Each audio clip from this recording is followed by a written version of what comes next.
So a lot of the problems that we want to solve in the real world involve some kind of multimodality. So that might be automatically capturing a video sequence or asking a question about the content inside of some image. So a common approach is to build separate parts of your model to handle the inputting and the outputting of each of these individual modalities. So you might add a specific modality encoder such as an LLM for text, or for images you might add a vision transformer, and the same for every additional kind of a modality you want to add. So we wanted to take experience from some of the great successes of language modeling in NLP. So in the old days, tasks such as text classification, summarization, question answering used to be treated kind of separately. But the key idea was that by reframing each of these as a single supertask, language modeling, that allows us to solve all of these tasks with a single model without any task-specific components. And this is done by reformatting the data so that predicting what happens next in the text sequence also means that you're predicting the output for the task that you aim to solve. So now coming to our own work here, we were thinking about what if we use this reformulation idea for multimodality. So a natural supertask could be video prediction, because you can encode all kinds of modalities as a video sequence. In this example, you can see how you can provide a video sequence with a bounding box on an object on the first frame, and you train the model to predict that what comes next should be the same sequence but with the bounding box on all the frames. And basically you've done object tracking.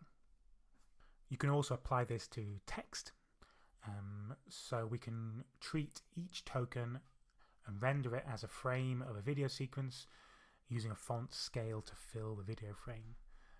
In this case, we've passed in a movie review, and the model will learn that following the separator frame will be the sentiment label, so whether the movie review was positive or negative. And of course you can repeat this for all different kinds of modalities. So in the first example here, we're taking a video sequence in black and white and we're colorizing it. There's another sentiment one. You can combine modalities. You can have a few frames of a video sequence and then ask a question as text, and then provide the answer. You can do the same thing for audio. You can convert that into a spectrogram and use that. You can mix modalities between the input and the output. So here we have an example of video classification. And finally, obviously, an image is just a single frame video. So image tasks fit into this framework as well. So how well does this work? Well, reasonably well actually. So we've tried this across a range of different tasks, a range of combinations of modalities, and it largely performs on par with models of a similar size, with a similar kind of training data size as well, but to the added advantage that we don't have any task-specific components.